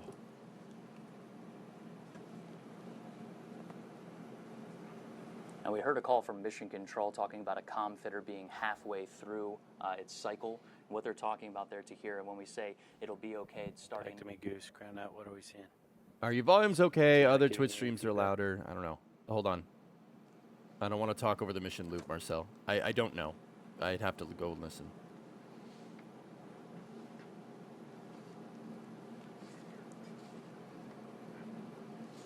Guy in the center. Come while they're working that. When is visibility open for Okinawa? Oh. 1:29. All right, so we're listening in to when those ground stations will have coverage to connect with Athena in space. What about DSS 34? Let's go ahead and toss it back to John and Yome in Hawthorne, California. In 5 minutes. We are 9 minutes, 30 seconds past that. Copy that. And FM. Oh, thanks, Josh. Okay, so what I was just hearing there that made me go, is they were asking for times when the lander is going to be over the next ground tracking stations. Now, I don't want to read too much into that, but also if you're asking when it's going to come over the next ground tracking station, I'm going to go ahead and assume that you did not make a connection with it, because you should have made one a minute ago. So I don't know. I don't want to keep this muted for too long. I want to listen.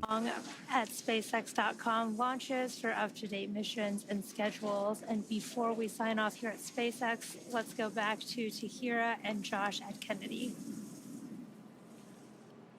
Thanks a lot, John and Yome. Super Dave. So if you think we can do that and get at least a Farm B up there, that would be great. All right, Tahir, we have exceeded our nominal acquisition of single timing estimate, and flight controllers are starting that new set of procedures that will continue over the next several minutes. Not great, Bob. They're working to confirm our communications configuration is correct, that the flown trajectory we receive from SpaceX matches those expectations, and that our ground station dish is using the right trajectory. That's been a lot of the timing and things that we've heard in chatter. You'd be surprised how sometimes the communications problem is just someone not pointing the dish in the right spot. Right now, that working happens. to confirm where Nova sees separated from the launch vehicle, and then matching that data to the ground station's dish that's currently working to acquire the lander's signal. And the team's expected to continue this process for several minutes until Athena's autonomous procedures start a new process. We've heard them call out a couple times of how much time is left until ComFitter, and that is part of that new process to communicate back to Earth. This includes cycling Athena's power systems, switching radios, and swapping antennas to sets that had not been used yet. All at the same time, we're working with SpaceX to confirm good launch vehicle separation. That means a good translunar orbit. We mentioned that at the top of the show. How long would it take us to configure the DSN data connection? They're trying to get it. They're trying to get at it through the Deep Space Network. That's what DSS is. You hear it? And that's our ground net trying to work the ground stations that are on Earth to make that connection with Athena.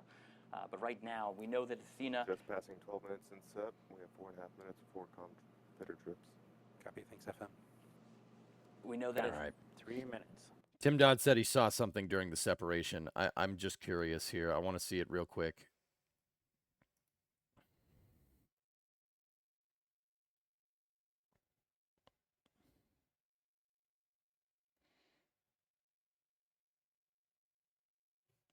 I don't know. Do you guys see anything there? That's the lander right there when Falcon separated it.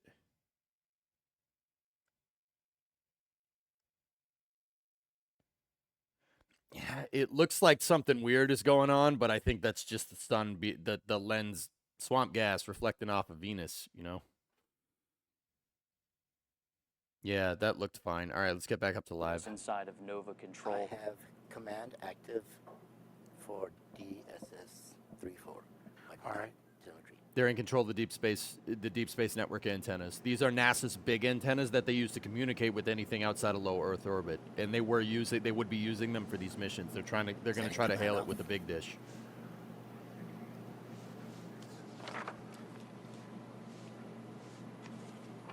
All right, so as we continue to monitor progress inside of Nova Control, we're going to pause to continue listening into what folks are saying inside of Mission Control. But let's just recap what happened leading up to and after liftoff from Launch Complex 39A at NASA's Kennedy Space Center.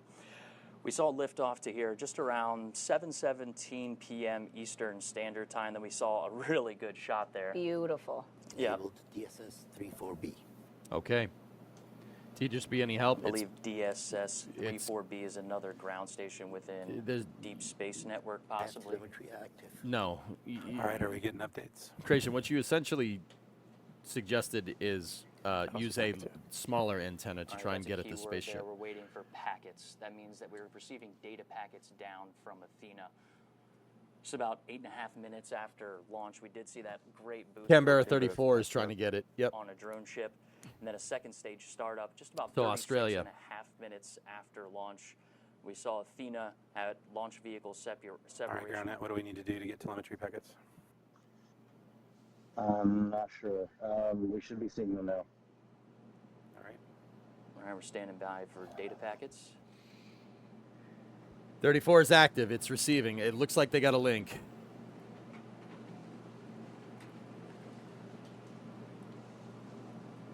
Everyone glued to their screens here. We had launch vehicle separation with Athena just shy of 43 minutes after launch. Nominal. There you go, W. Yep. Acquisition to signal about 5 to 7 minutes. We've exceeded that time. We touched on that autonomous process of what Athena is doing, but right now it's more of a manual process inside of mission control as those flight controllers are working to configure the ground stations that are required to make that call. It's possible that Athena is powered on. All right, so while TNOC is working, looking for anything we can shake on the DSN side to get packets. And so, Josh, we've mentioned a few different ground stations. 1.26 from any of them. kilobits per second data. Okay, not bad, not bad. Yeah, it sounds like they're switching over ground stations as we're listening in. I'm not familiar with which one and where they're working those, but they're working to get that signal from Athena, and that's coming from our ground net, and you can see folks working inside. Well, they can have a connection to a dyno, but if it's not relaying telemetry, you got a big problem. Design control room, allowing folks to kind of wheel around and get the information that they need.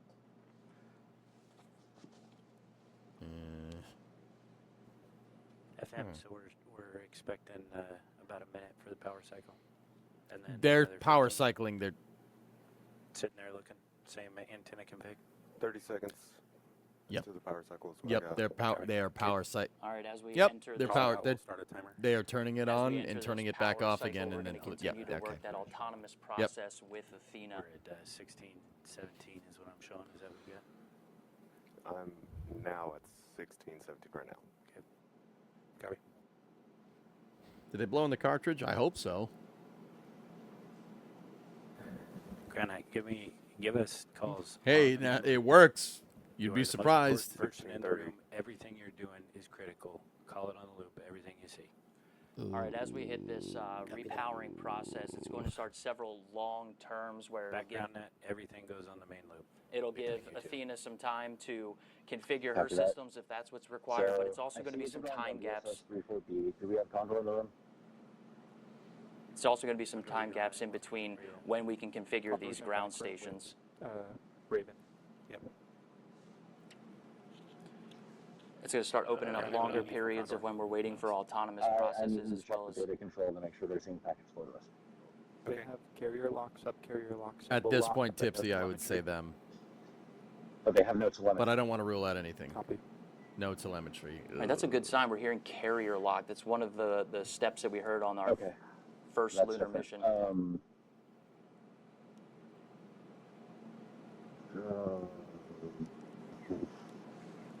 I need to borrow somebody's phone. What? Showing packets. All right, we're showing packets. All right. Yes. Oh my goodness. Everybody wake up. Got to keep you on your toes, all right? We're going to start Athena here, and that is a great call. That is an active situation where we're switching ground stations in order to make contact with Athena. Kept us on our toes. I feel a little flush in the face, but getting those data packets and getting that confirmation from Mission Control. Best news I heard all night. I didn't think anything was going to top watching that launch, Tahira. So, Josh, can we breathe easy now? Orange GroundNet, can I? We can. It sounds like we have our packets and we're working those challenges, but the important thing is we'll be providing those updates on our page as well as on our X account as we continue to work this challenge. But what an action-packed moment. 3 rideshare deployments. Stop talking. And Athena's first call home to let us know she's ready for her lunar journey. And we continue to know that this is a journey filled with challenges, and successfully acquiring Athena's signal and getting those packets and maybe having some more challenges, we know that those are the steps toward getting the ultimate milestone, landing and operating on the lunar surface, Tahira. I mean, again, like you said, what an action-packed moment. So glad to get that call out Now, Josh, can you tell us what is next for Athena? Can you give us any details on lunar landing? Well, with today's launch, we expect Athena to land about 8 days from now on March 6th. After vehicle checkouts tonight, we hope to send Athena's selfies with Earth in the background and capture new images along her journey. Over the first 5 days en route to the moon, she'll perform multiple small engine firings to hone in her trajectory toward the moon before committing to lunar orbit insertion. That's about an 11-minute burn to slow the lander down to get captured into lunar orbit. We expect to send another batch of lunar selfies back to Earth during Athena's few days. That's right.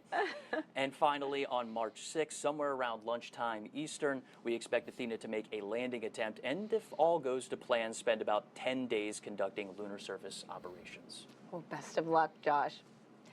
That's Don't you dare close this cast. Intuitive Don't you Machines dare and close SpaceX this coverage cast. Of the launch No. Of Intuitive Machines No. Moonlander Athena Stop it. On a SpaceX Stop. Falcon 9 rocket. Stop it, lady. On Pad 39A No. Here at Kennedy Space Stop. Center. And again, Don't- if all goes don't- well, Athena don't- is expected no. to land on the moon 8 days from now on March 6th. They're doing it, aren't they? And we will bring you that coverage live right here on NASA Plus. Until then, you can find out more information about this mission and other NASA CLIPS launches by scanning the QR code on your screen or by visiting nasa.gov/CLIPS. Now, we will leave you with a replay of tonight's launch. From everyone boy. here at NASA, Josh Marshall and Intuitive Machines and SpaceX, I'm Tahira Allen. Have a great night. T-minus 15. T-minus The SSS-34 is at 94 dBm signal, which is good. 7, Yep. 6, 5, 4, 3, 2, 1. Ignition and liftoff. Go Falcon, go Intuitive Machines. Yeah, okay, that's great. Oh, yeah, all right. Oh, Easter weekend. Enjoy your day. All right, cool. Give me 1 second.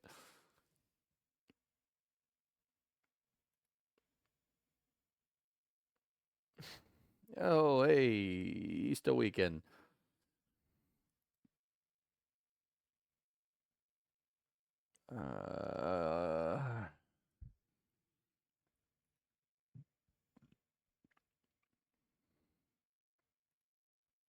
NSF still has it up. Let me see. Do they have the feed? Jay Keegan running the show Adrian. today. And Adrian. thanks so much for Jay for handling all of these fiber feeds. Wait a minute. And handling all of. Dawes is in the next room over. Hold on. Give me 1 second. Discovery, I'll be right back. throttle up. I'll be right back. I'll be right back.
They cut the feed. They cut the feed to the thing. Guys, they cut the feed to the thing. Let's watch the outro before we watch the intro again. And no, and not here we go. Dang it. Intuitive Machines shut off their feed. So they shut it off too. So the NSF loop got cut as well. It's not orange, dang it. So yeah, I mean something went weird. So okay, what's going on? Like just in case anybody's wondering, all right? Because I guess I'll wrap up too. I got stuff to do. 1213 going, yeah, from Slick 40, should be. They did not get a connection with the lander. They didn't get a connection. All right. So what does that mean? I don't know. At this point, that could be a million different things. It could be anything from the antenna not working, but that's clearly not what's going on because they did get a lock. They got a connection to it, but no data was being moved over that connection, right? It's like connecting to the Wi-Fi but not downloading anything, right? Or not watching a stream. Thank you for watching. Right?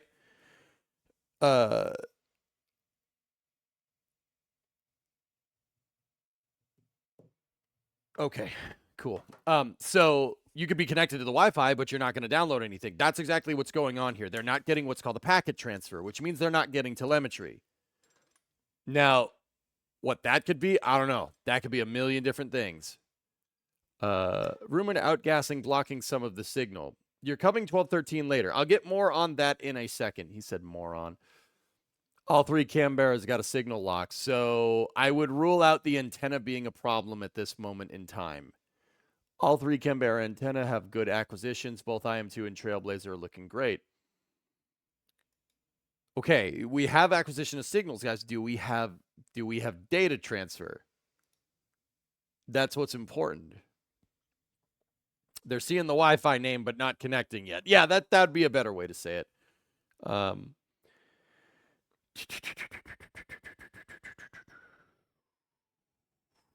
Could be physical damage to the antenna. It's possible. No data. 1.2 kilobytes a second. That's Discovery, go at throttle up. That's not great, Bob. Hey. Tintoon, 21 month resub. Thank you. I hope it's not coded in JavaScript. Yeah, me neither. Yeah, dial up is faster. That's like not even 28K modem. It's like, well, it's like a 1K modem. I mean, how many people here know what a 28K modem is? Most of you, some of the old timers probably. I was like, yeah, I know what that is, man. 1.21 gigawatts. 1.21 gigawatt. Great Scott. The music of my people.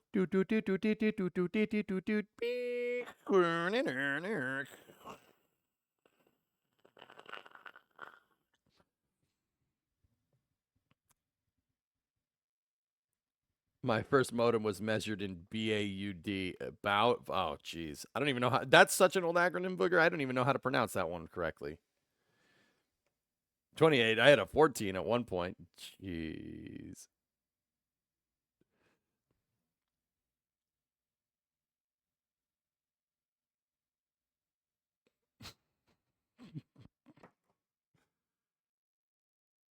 BAUD isn't an acronym. Oh, okay.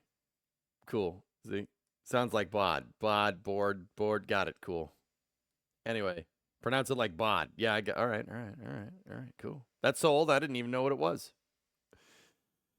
You've used 14K? Okay, clearly a lot of people know what crappy low-speed modems are here. You know, clearly a lot of people know.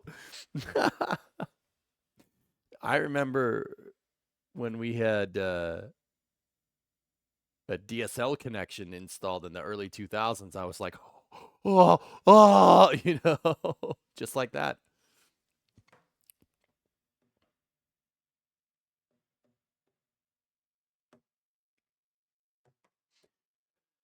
Yeah. Mom, I'm online. Get off the phone. Yeah, right. So, Matt Strat, I don't know. Starship's tentatively on Friday right now. Tentatively. Yeah. Normally, you'd probably... Yeah, exactly, Deadbringer. Yeah, DSL, you're like, oh my God. Discovery, go at throttle up. And then got cable after that. It's like, me. Hearing Starship is on Monday now. Okay. What about Flight 7 FAA clearance? Flight 8 is using the same license SVO, so it's just They already have clearance because Flight 8 is just a duplicate of Flight 7. And per the SpaceX update that we saw from them, was that yesterday? I don't know what day it is. I've only been here it's Wednesday. I've only been here 2 days, and I had to think about how long I've been here.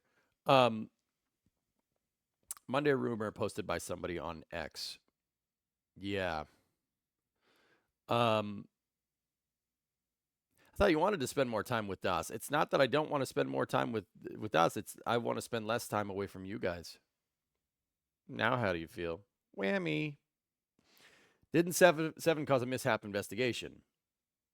Yeah. Actually, well, if you read the update, it actually,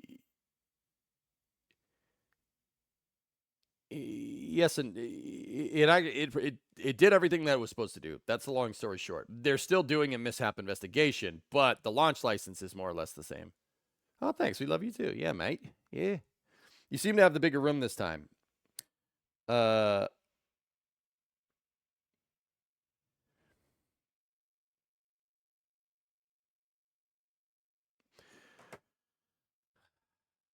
Yeah. Yeah, I am in they put me in the room with 2 beds this time. You know, see there's 1 and 2.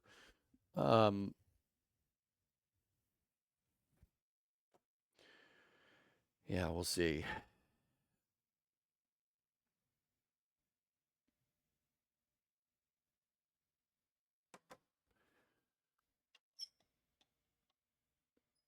We'll see. Yeah, we'll see what happens here. I mean, you can hate the MSM creation. Why do you insist on linking stuff that has nothing to do with space in here, even though I tell you not to? Like, why do you do that? I mean, you can hate the mainstream media, but it's a bit much. And YouTube, like, I'm not clicking on that, man. I ain't clicking on that, bro. I'm not clicking on that, bro. I'm done dealing with that stuff. I don't want to do that. I'm not clicking on that, bro. What was the reason for Flight 7's unfortunate end? A harmonic resonance, Lava. Basically, the fuel lines shook themselves to pieces, and it caused the leak, which caused the fire, and the fire exceeded their fire suppression capacity, and yeah, it popped. Is this background real? I don't know. Maybe. Yeah, that was part of the updates, guys. So yeah, harmonic resonance, it shook itself to pieces. The Raptor engines are a little spicy. That new fuel line, the new fuel line mechanism for them don't really yeah, they're a little spicy. We'll just leave it at that. It shook them to pieces, and it caused a fuel leak. Interesting thing though, guys, I remember when I said when we first looked at the debris, raining down in the Caribbean, right? A lot of people said flight termination system. Nope, it wasn't. It popped. It popped. I could tell by the way the debris was propagating. It popped. That wasn't an FTS. The FTS did go off after it popped. And they did the longer static fire, as we thought, Mutter, right? I said they did the long static fire to figure out stuff. They did the longer static fire with Ship 34 at Massey's because they were trying to figure out, where this resonance is happening, this harmonic resonance, where it's happening. And they did find it. Which is good. They were able to duplicate the failure mode on Ship 34, albeit without the whole, well, I was going to say without the fuel line leak, but we don't really know that. Ship 34 may have blown a line. They may have, this was only a small burn. It may have not caused a big problem, but we don't know for sure. The pieces what went wrong, could they have been fixed, decided for the new launch? Well, Booker, that's why they put Ship 34 on the test stand and did a 60-second burn, because they're looking for it. They tested the engine at a bunch of different throttles, right, to try and duplicate the vibrations that was encountered on Flight 7, and they did. Which, once again, that I said at the time, like, if this was, I thought that 60-second burn that Ship 34 did a couple of weeks ago, right, that was in direct response to Flight 7 blowing up. And that was right. That was correct. It was. Now, what they did after that is I don't think they would have even attempted to put Flight 8 on the books, right? Like get Flight 8 going if they didn't figure out the problem from that static fire. And they seem to have got it under control, but we'll see. They're removing the hot staging ring from booster 15. Use my language. I'm going to be here a while.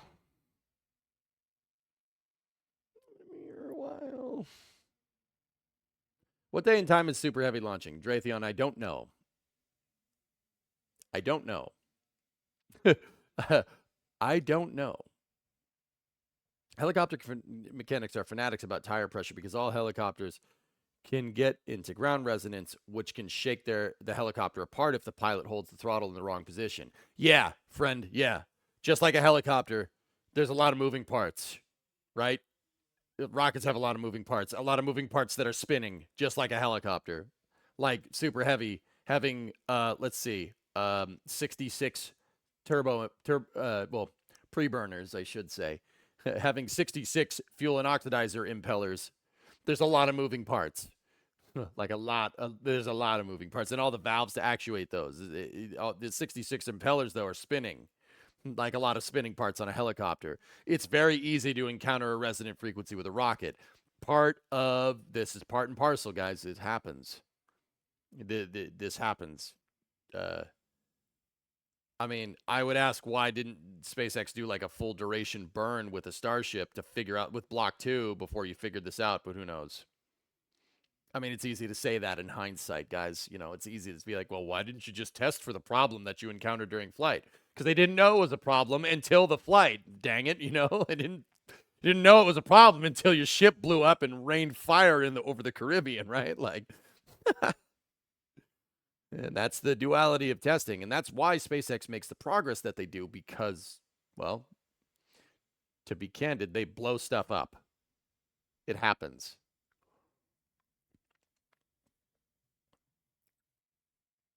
"2020 vision in hindsight." Yeah, exactly, dude. Yep. Do we expect to see a wet dress rehearsal prior to Flight 8?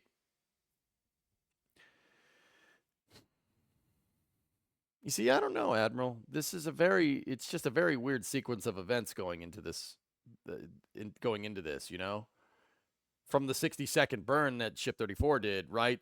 To, like, if you look at right now, they're taking the hot staging ring off of, I'm pointing at it like you guys can see it. It's out the window over there.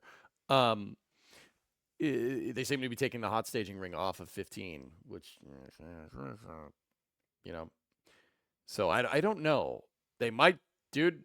I wouldn't be surprised if they just bypass the wet dress rehearsal at this point because they have enough knowledge about it. But on the other hand, there's clearly a couple of funnies with Starship that you didn't really know about until flying. So you might want to just do what you did in the past because you know that works. We can see it. It's just out your window. Yeah. It's out the window. IMO, they're going to roll 34 tomorrow night. Well, the road closure, they have road closures over the next couple of days. Yep. You should make a travel rig PC just so you can stream and play in Texas. I have workers installed on this computer, SVO. Actually, hold on real quick. Give me one second. Hold on real quick. I need to see something. I want to see if the Yakograd cloud save worked.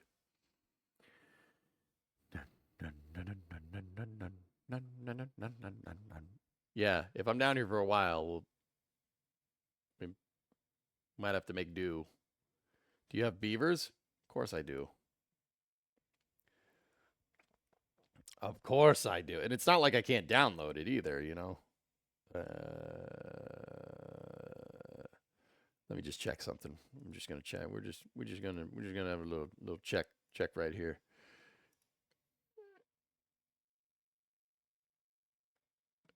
More important, do you have the nuggets? I don't know where the Buc-ee's is around here. I don't think there is one down here. Just popping in before I go to bed. Is the launch off for Friday or is it a maybe? Maybe, serious. I would say maybe at this point.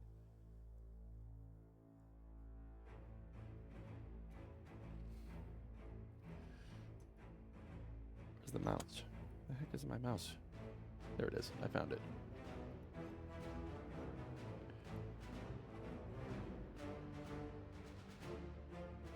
I don't have the mouse. Why?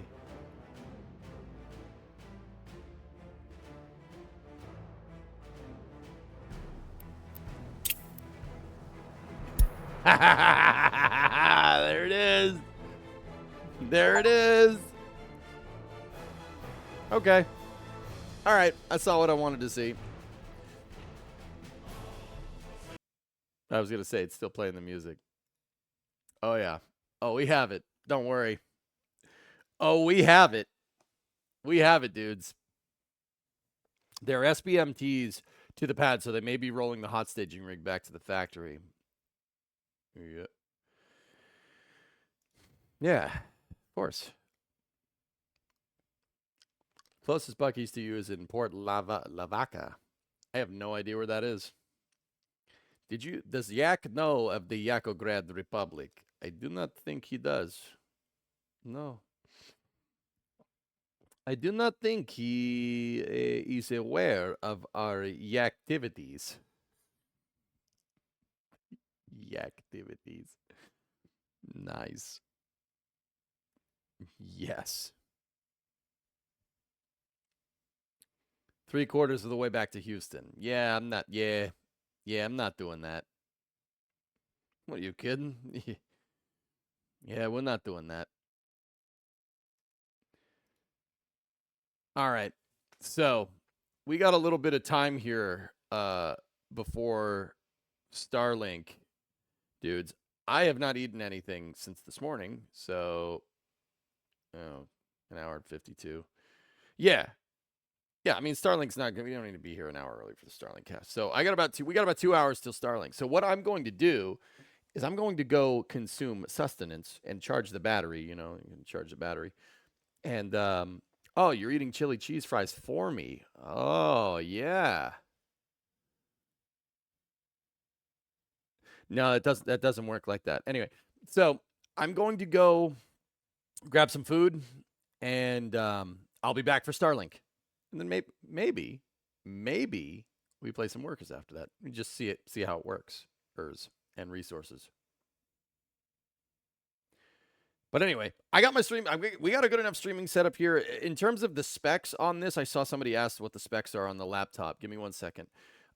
It's pretty good. I got it in 2020. It's a pretty decent machine. So it has a Core i7 9750. Oh my gosh. Stop doing this. It has this bad image nonsense that happens, and it just plays the Windows noise. Oh, ding, ding, ding, ding, ding, ding, ding. I don't think you guys can hear it, though. Thank God.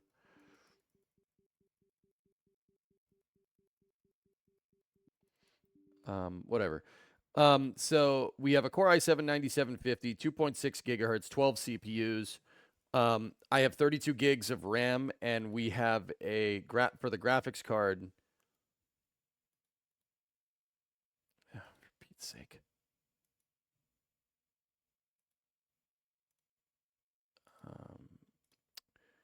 Hold on 1 second.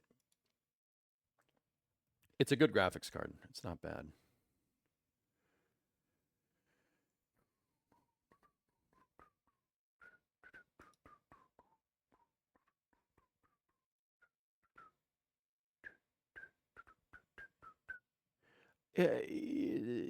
Tessa, it's not really doing what I want.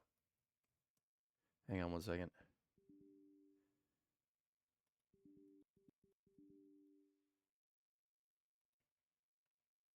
Give me 1 moment.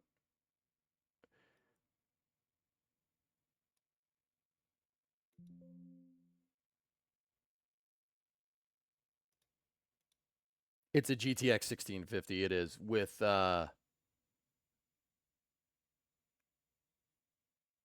good amount. Yeah, it's got a good amount of RAM or a good amount of VRAM behind it. Yeah. Oh, that's good. It's good enough. We can play workers. It's good enough. It's fine. Do we know if they got a proper acquisition of signal? No word on it yet, Lava. They did get a connection, a signal lock to it, And they said they got some packets, but they said they got packet transfer and we looked at the DSN when they were getting packet transfer. It was like 1.2 kilobytes a second. So I think somebody picked up the phone while they were were trying to download an MP3 on the internet.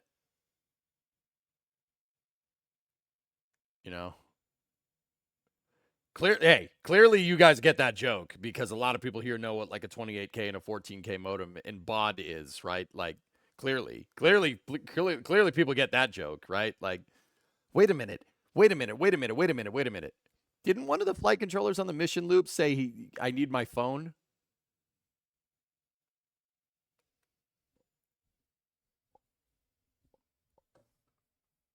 I know what happened. Yo, let's call Intuitive Machines right now. Wait, no.